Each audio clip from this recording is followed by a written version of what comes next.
السلام علیکم ورحمۃ اللہ وبرکاتہ۔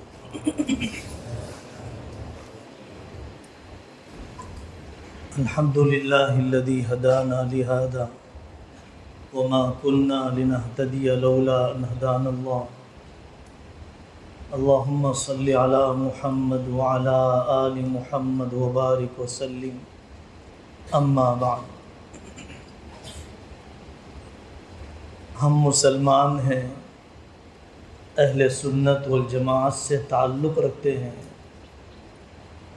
اور بر صغیر میں اہل سنت والجماعت کی وہ مبارک جماعت جنہیں علماء دیوبند کہا جاتا ہے، ان سے ہماری وابستگی ہے۔ آج جن ہستی کے افکار، نظریات، خدمات کا تذکرہ کیا جا رہا ہے، حضرت مولانا کاپودروی صاحب رحمۃ اللہ علیہ اصل اپنے علمی شجرے سے واقفیت بہت ضروری ہے، تاکہ فکر میں تصلب بھی آئے، فکر میں پختگی بھی آئے، اور جیسا ترجمانی کا حق ہے ویسی ترجمانی کی بھی جائے۔ اصل کتاب جو اہل سنت والجماعت کے مزاج اور مذاق کی ترجمانی کرتی ہے، وہ حضرت مولانا محمد قاری محمد طیب صاحب رحمۃ اللہ علیہ، علماء دیوبند کا دینی رخ اور مسلکی مزاج۔ تقریباً حضرت نے حساس پہلوؤں کا استیعاب کر لیا۔ حرف بحرف پڑھنا چاہیے، درسن پڑھائی جانی چاہیے۔ امہات الکتب تو اعتقادات کی پڑھائی جاتی ہے، لیکن ماضی قریب میں جس مزاج کی تشکیل کی ضرورت ہے وہ مزاج آدمی کا بنتا ہے حضرت مولانا قاری محمد طیب صاحب رحمۃ اللہ علیہ کی کتاب سے۔ ایک ایک لفظ بہت نپا تلا ہے، اور خود قاری صاحب رحمۃ اللہ علیہ زبردست قسم کے واقعتاً حکیم الاسلام تھے۔ اور پھر جن شخصیت سے ہماری وابستگی ہے، حضرت مولانا عبداللہ کاپودروی رحمۃ اللہ علیہ، ان کی شخصیت کے وہ پہلو جو امتیازی ہیں، ترجیحی ہیں، ہمارے لیے بطور خاص قابل استفادہ ہیں، جو ان کا مابہ امتیاز ہے، اس وقت میں اسی کا تذکرہ کیا جائے گا۔ بالعموم آپ بھی اس مرحلے سے گزریں گے، جب آدمی ناظم بن جاتا ہے، بقول حضرت مولانا عبدالقوی صاحب دامت برکاتہم کے، نظامت صلاحیت خور چیز ہوا کرتی ہے۔ انتظامی جھمیلوں کے بعد تدریس، تصنیف، کتب بینی سے آدمی جڑا ہوا رہ نہیں پاتا ہے۔ اس وجہ سے میرے عزیزو، زندگی کے کسی مرحلے میں انتظام اتنا غالب نہ آ جائے کہ طبیعت میں سطحیت پسندی آ جائے، سرسری پن آ جائے، کتب بینی سے تعلق کمزور ہو جائے۔ دوسرا وصف جو ہمیں سیکھنے کا ہے، رواجی کام کی طرف نہ جائیے، خلا پورا کرنے کی طرف جائیے۔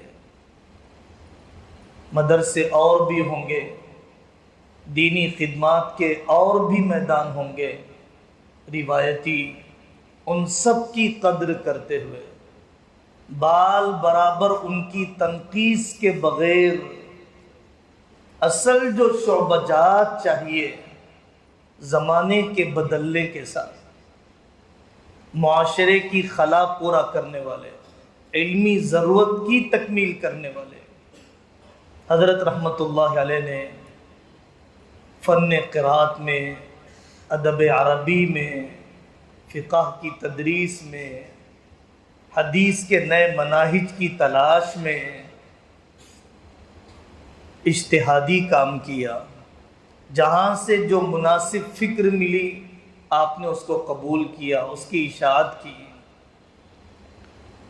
بہت کم ایسا ہوتا ہے اپنے چھوٹوں کو آگے بڑھانا۔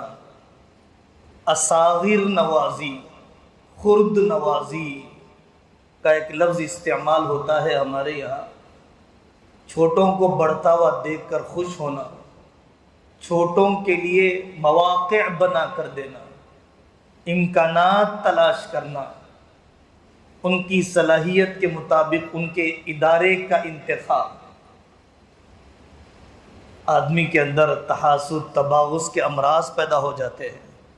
حضرت رحمت اللہ علیہ نے اپنے بہت سے شاگردوں کو حضرت مولانا غلام محمد صاحب بستانوی دامت برکاتہم سے لے کر بہت سے غیر معروف شاگردوں کے لیے مدرسے تلاش کیے، میدان بنا کر دیے، لوگوں میں متعارف کیا، لوگوں سے کہا کہ ان سے استفادہ کیا جائے، ان کو بلایا جائے، اندرون ملک بیرون ملک، خرد نوازی، اصاغر نوازی ایک اہم کام ہے اس زمانے میں۔ تزکیے کو بھی ایک رسم کی تکمیل، تشہیر کا ایک سبب، اعزاز کا ایک عنوان بنا لیا جاتا ہے، میرا فلانے سے تعلق ہے۔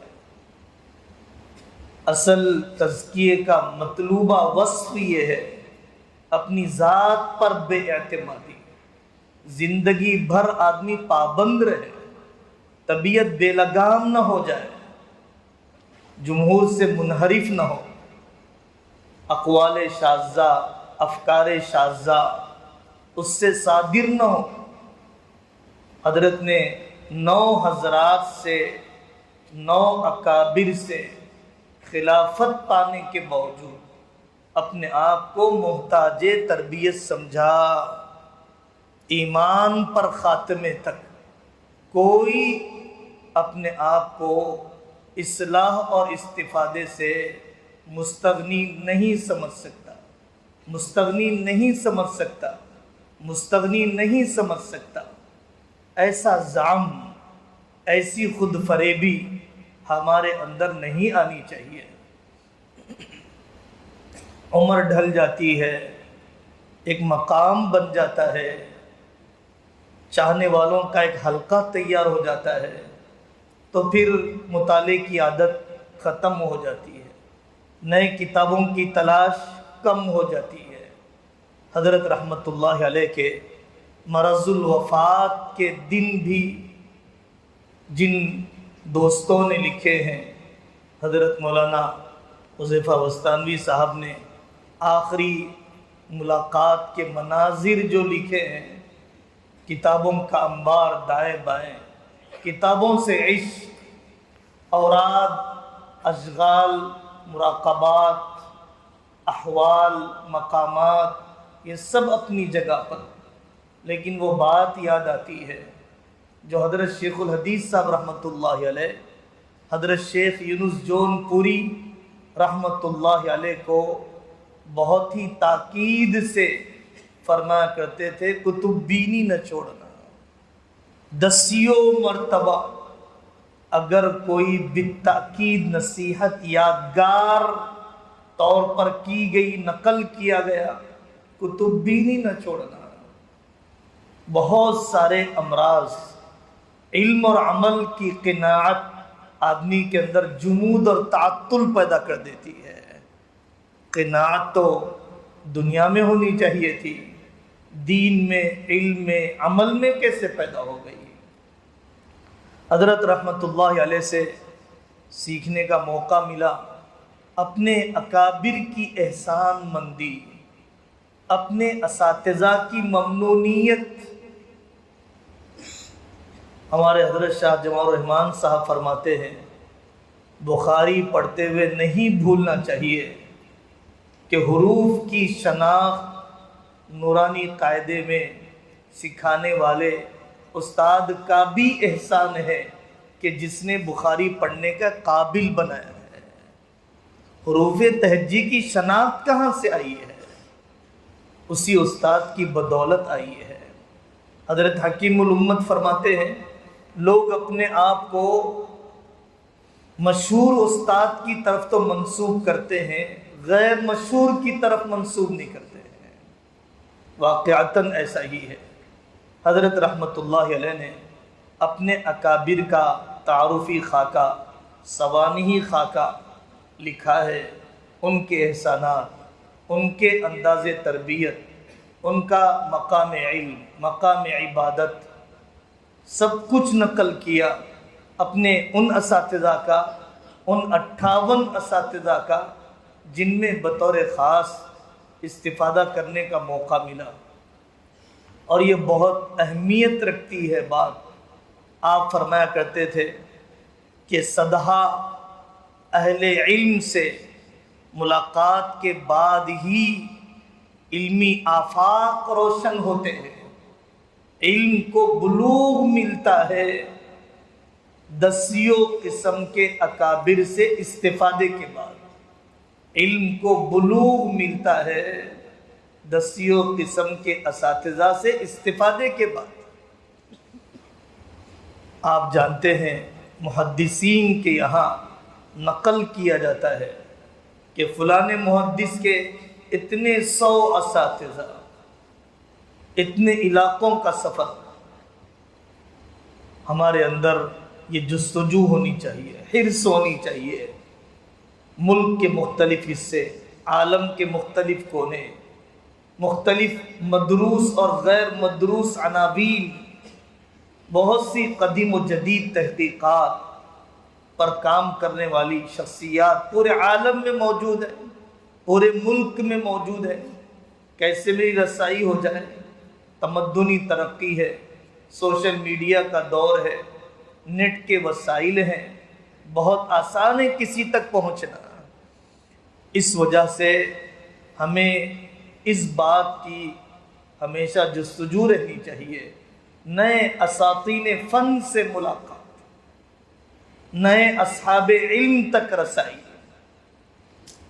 حضرت رحمت اللہ علیہ نے واقعتاً اس زمانے میں جبکہ انگریزی زبان کی طرف زیادہ رجحان نہیں تھا، بدعت بھی کہا جاتا تھا ہوگا، زبردست رکاوٹیں رہی ہوگی، دیگر زبانوں کو دعوت اسلام کے لیے، دعوت کے تقاضوں کی تکمیل کے لیے، دیکھیے فکر کا درجہ مقدم ہے زبان سے، زبان وسیلے کا درجہ رکھتی ہے اور فکر یہ مقصد کا درجہ رکھتا ہے۔ اگر آدمی مفکر ہوگا، متفکر ہوگا، دردمند ہوگا، دسیوں زبانوں کے جاننے والے اس کے مترجم ہو جائیں گے، ٹرانسلیٹر اس کو مل جائیں گے، لیکن زبان بہرحال ضرورت ہے، بہرحال دعوت کا ذریعہ ہے اور کبھی حاجت کی تکمیل کا بھی ذریعہ ہے۔ ہم اتنا ہی مانتے ہیں کہ انگریزی دنیا کے ایک بلاک میں جو امریکہ کے زیر تسلط ہے اس میں زیادہ بولی جانے والی زبان ہے۔ دنیا کا وہ بلاک جو رشیا کے ماتحت ہے، جو چائنا کے ماتحت ہے، اور دنیا کے وہ ممالک جو گلوبلائزیشن کو قبول کرنے کے لیے تیار نہیں۔ جرمنی یہ کہتا ہے آپ کو ہمارے یہاں MBBS پڑھنا ہے، جرمنی سیکھ کر آئیے۔ فرانس یہ کہتا ہے فرانس سیکھ کر آئیے۔ رشیا یہ کہتا ہے رشین سیکھ کر آئیے۔ لوگ 6 مہینے رشین سیکھ کر رشیا میں، چونکہ MBBS کی پڑھائی، میڈیکل کی پڑھائی آسان ہے، سستی ہے، پڑھنے کے لیے جاتے ہیں۔ ان ممالک نے اپنے تعصب کی وجہ سے، باہمی مخاصمت کی وجہ سے باہمی متحارب ہونے کی وجہ سے انہوں نے گلوبلائزیشن کو قبول نہیں کیا۔ بہرحال ہمارا ملک بھی چونکہ برٹش سے متاثر اور ہمارا ملک بھی امریکہ کے بلاک میں آتا ہے، اس سے متاثر، اس کا ستم رسیدہ، اس لیے یہاں پر انگریزی زبان اور جتنے زیادہ مصادر کی زبان آدمی جانتا ہے اس کی تحقیق کا پایہ اتنا بلند ہوتا ہے۔ اردو کتابوں کو پڑھا، عربی کتابوں کو پڑھا، انگریزی تحقیقات کو دیکھا تو ظاہر ہے کہ اس کا پایہ تحقیق زیادہ بلند ہوگا جس نے زیادہ زبانوں کے مراجع کو دیکھا ہے کسی بھی عنوان پر۔ حضرت رحمت اللہ علیہ نے انگریزی زبان کے سیکھنے کی طرف فضلاء کو ذریعہ معاش بنانا برا نہیں ہے، لیکن وہی بات جو مسیح اللہ خان صاحب رحمت اللہ علیہ فرماتے تھے، سنار کو لوہار نہ بنا دیا جائے، اونچے مقصد کے لیے اسلام کی ترجمانی، اسلام کی ترجمانی ان زبان کے جاننے والوں تک ایک وسیلے کے طور پر اس زبان کا استعمال۔ حضرت رحمت اللہ علیہ رائے کا اختلاف عقل مندوں میں ہوتا ہے اور پڑھنا چاہیے اہل علم کو۔ بوادر النوادر میں حضرت حکیم الامت رحمت اللہ علیہ کا رسالہ ہے الائتلاف فی اقسام الاختلاف۔ میں کوئی تملق کے بغیر کہتا ہوں اور ایک طالب علم ہونے کے ناطے کہتا ہوں، اختلاف پر پورا کتب خانہ پڑھ ڈالیے، آپ حدود اختلاف پر پڑھ ڈالیے، ادب الخلاف پر پڑھ ڈالیے، لیکن حضرت حکیم الامت رحمت اللہ علیہ کا یہ رسالہ آپ کو اس پورے کتب خانے پر بھاری نظر آئے گا۔ 10 قسمیں لکھی ہے حضرت نے اختلاف کی، اختلاف کفر و شرک کا، اختلاف سنت و بدعت کا، اختلاف مکروہ اور مستحب کا۔ جب آدمی درجہ اختلاف کو جانتا ہے تو پھر تعامل مع المختلف کو جانتا ہے۔ جب درجہ اختلاف کو ہی نہیں جانتا تو شدت اور لینت کا درجہ کیسے طے کرے گا؟ بہت سیکھنے کی ضرورت ہے۔ نایاب جن سے اس زمانے میں آپ اختلاف کیجئے، مخالفت نہ کیجئے، اختلاف کیجئے، مابین اشتراک پہلوؤں کو بھی تو دیکھیے۔ اختلاف ختم کرنے کا طریقہ یہ نہیں ہے کہ انضمام کو قبول کر لیا جائے، اختلاف ختم کرنے کا طریقہ یہ ہے کہ اس کی شدت کو ختم کیا جائے، اس کی رائے کا احترام کیا جائے۔ مخلص اپنے اختلاف میں باادب ہوتا ہے، مخلص اپنے اختلاف میں سامنے والے پر اعتماد کرتا ہے۔ حضرت مفتی شفیع صاحب رحمۃ اللہ علیہ اپنی زبردست کتاب معرکۃ الآراء وحدت امت میں فرماتے ہیں اہل علم کو سوچنا چاہیے۔ ہدایہ کے ایک صفحے میں دیکھتے ہیں امام ابو حنیفہ ایک طرف، امام ابو یوسف ایک طرف، امام محمد ایک طرف، حسن بن زیاد ایک طرف، امام زفر ایک طرف، لیکن آپ ان سب کی سوانح لکھی ہوئی ہے، کوئی ایک لفظ بتا دیجئے استاد نے اپنے شاگرد کے ساتھ ذلت آمیز رویہ کیا ہو، شاگرد نے اپنے استاد کے ساتھ بدتمیزی کا، الگ حلقہ بنانے کا، محاذ آرائی کرنے کا، اپنے استاد کو نظر انداز کرنے کا کوئی رویہ امام ظفر نے کبھی اپنایا، حسن بن زیاد نے اپنایا؟ بات کا رخ بدل جائے گا۔ ان کی وسعت ظرفی دیکھیے، اقوال شاذہ کو بھی نقل کیا۔ ڈاکٹر محمود احمد غازی فرماتے ہیں کیسے وہ لوگ تھے جو فکر کی تنوع کا قدر کیا کرتے تھے، فکری تنوع کی قدر کیا کرتے تھے، اختلاف رائے، اختلاف عقل، اختلاف فکر کو کتابوں میں محفوظ کیا کرتے تھے۔ ذہین ترین 40 اراکین شورا حضرت امام ابو حنیفہ رحمۃ اللہ علیہ کے اتفاق نہیں ہوتا ہے حضرت امام صاحب فرماتے تھے ہر ایک کی رائے الگ الگ لکھ دی جائے، نہ ہی اس کی ناقدری کی، نہ ہی اسے حذف کیا، نہ ہی اسے نظر انداز کیا۔ آدمی بڑا عمر کے گزرنے سے نہیں ہوتا ہے، بالوں کی سفیدی سے نہیں ہوتا ہے، گاڑیوں فونوں چندوں سے نہیں ہوتا ہے، آدمی اپنے ظرف سے بڑا ہوتا ہے۔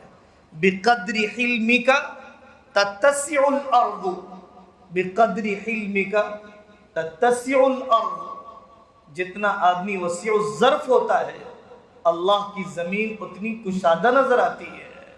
حضرت کاپودروی رحمۃ اللہ علیہ کے دسیوں واقعات ہیں کہ جنہوں نے اپنے اکابر، اپنے اصاغر، ان کی رائے کو سمجھنے، ان کی رائے کو قریب کرنے، ان کی رائے کا احترام کرنے، پیدا ہونے والی غلط فہمی کا ازالہ، تحزب کا رنگ نہ چڑھ جائے، تعصب کے جراثیم پیدا نہ ہو جائے، فرقہ واریت کی راہیں نہ کھل جائیں، سب ہمارے ہیں، سب ہمارے ہیں، سب ہمارے ہیں۔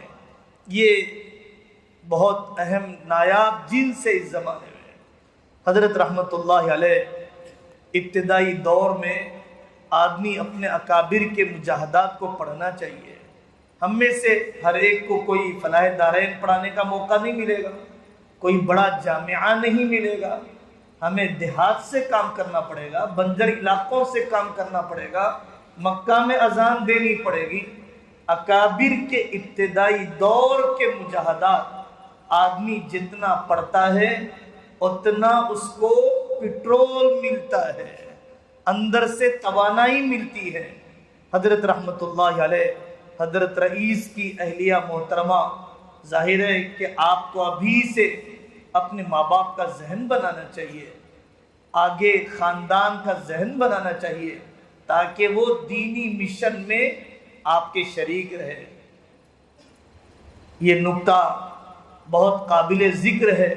قاضی سلمان سلیمان منصور پوری رحمت اللہ علیہ نے رحمت للعالمین میں جہاں پر حضرت آقا صلی اللہ علیہ وسلم کی خصوصیات کا ذکر کیا، وہاں پر یہ نکتہ بھی لکھا ہے کہ حضرت آقا صلی اللہ علیہ وسلم کی بیویوں کو اللہ نے ازواج سے تعبیر کیا، وہاں پر امرأۃ نوح، امرأۃ لوط سے تعبیر کیا۔